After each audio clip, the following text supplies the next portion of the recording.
Okay, I have all the parts I need to finish the Ditto 22-inch build. Here's the S&M Enduro stem. These are NARPs. That's going to help me shorten the bridge cable. These are the little cable ends so the cable doesn't fray. And this is a really important piece. I don't know if you remember the last video where the housing was fraying out. This is going to go there to prevent it from fraying out. And I did get a gyro, but I'm going to hold off on this install because the 22-inch is still an experiment and I really want to ride it a bunch first and see if I really like the direction of riding a 22-inch BMX, and then I will install that. If I don't, this will go on my standard STA instead.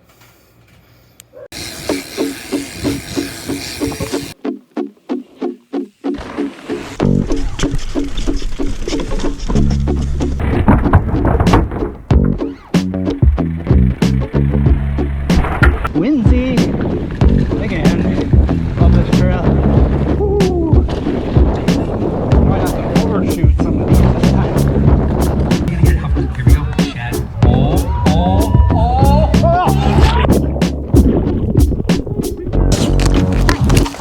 Oh yes. Can't believe I just did that. So I'm gonna put the stem on first. I mean, it's not a huge difference, but I want to do that before I cut cables and stuff like that. I am noticing that the stem is going to be, it's going to bring the bars up probably about a ½ an inch or so. So I'm really going to end up being torn because these are 9-inch rise bars. I have some 8.5-inch rise bars, and I guess I'm just going to have to try them both out and see what I think. But I'm just going to throw this on with these bars and see how it goes. I don't really think I need to show you in the video how to put a new stem on. I'm just gonna do it and then move on to the brake. Okay, here we go. Let's do the brake. I'm gonna just pull it out. I wanna show you one of the issues that I was having. So let's see if you can see that. So you see how it's kind of the internal wiring. This is a linear cable, so the wiring is going that way. A non-linear cable, the internal part of the housing will go this way. And I'm kind of misnaming things. I always call this like a brake cable, but actually it's two parts. It's like the cable is the inside part and the outside part is the housing. And in between the rubber and the actual cable is this kind of core interior metal wiring to give it some rigidity. And this is a linear one, which makes it nice because if you spin the bars, it doesn't bind up on you. So pretty slick. So I'm going to cut that off and put that little furl on there, and then we'll go ahead and install the rest of this brake.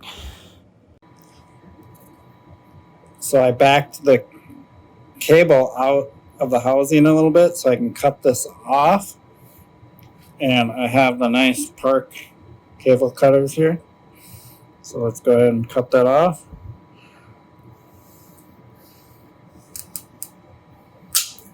Woo. I have to go find where that went flying. So always these little issues. Maybe the cable is starting to come on. Oh no, there it goes. All right. So now that I cut that off, I can run the cable through in this furl and then slide that onto the housing. And then that way it won't fray again. It'll go right up against the stopper that's on the frame and be a nice solid part. It actually makes your brakes feel a little better. So let's go ahead and install the rest of this. So here is the next step, is to run the cable through there and see how this slides nicely in there. What will happen is the first time I grab the lever, this is going to seat in a little bit, and then I'll have to readjust the brakes, but because I'm pretty sure it's not seated all the way in there. So now what we have to do is we have to put the bridge cable in there But if you remember from one of my previous videos, that bridge cable was way too long. So this is where the NARPs come into play. And so we'll actually use those NARPs, and I'll show you how the NARPs work to shorten that bridge cable. So if I remember correctly, I'll stick this on, probably put this in there first, and just get a ballpark idea of how much do I need to cut off. So I need to put this little bridge piece in there, and I want it to be able to move back and forth enough to actuate the brake without it hitting that bolt. So we want to be closer to this tube,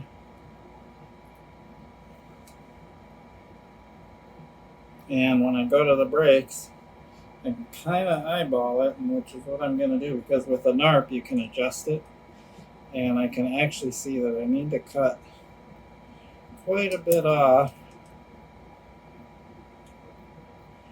Kind of gauging here. I'm going to hold my finger on the cable, and I'm going to need to cut quite a bit off, because the moment, if I do it here, what's going to happen is when the brake comes together, everything's going to move a lot closer. So I have an idea where I need to put the NARP. So I'm going to go ahead and cut this, put the NARP on there, and then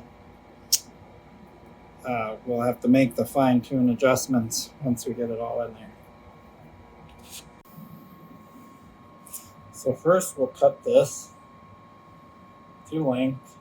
We'll go a little longer than I think I need to go. And if you don't know what a NARP is, cable NARPs, I'll show you. It even comes with a little Allen key. So a NARP has a little, oh, it's on the end here, Allen key, and you loosen it up. And so that hole in the middle, you can see it, it's where the brake cable goes. And then you loosen this little internal nut, I think, or internal screw. I bet you a screw would be the better term to use. And what's going to happen is when I put this on the cable, I'm going to want to make sure that that barrel and this are about parallel to each other. So then you just tighten this down till it gets to the cable. Again, making sure these are kind of parallel. And then I'm going to crank this tight onto the cable.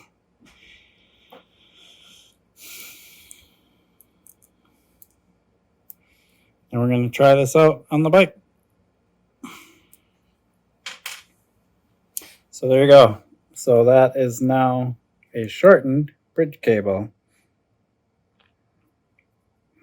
Neat. It's kind of a nice way that you can use existing parts, or like what I did is I couldn't find any shorter ones of these already pre-made. So I just got some NARPs and I can make it whatever length I need it. And if this doesn't work, I can take even a regular brake cable and start with this end on one side and use a NARP on the other. So I don't even need a special bridge cable. I can just use any brake cable I want. Okay, so I got all these pieces together and I got the bridge cable in there. And I'm going to wrap this around onto the brake and kind of give it a decent, yeah. So I feel like I got it in there in a good spot. So I'm going to go ahead and tighten everything down. Make sure that NARP is really nice and snug, because I didn't give it a really good crank because I don't want that coming off. And then we should be good.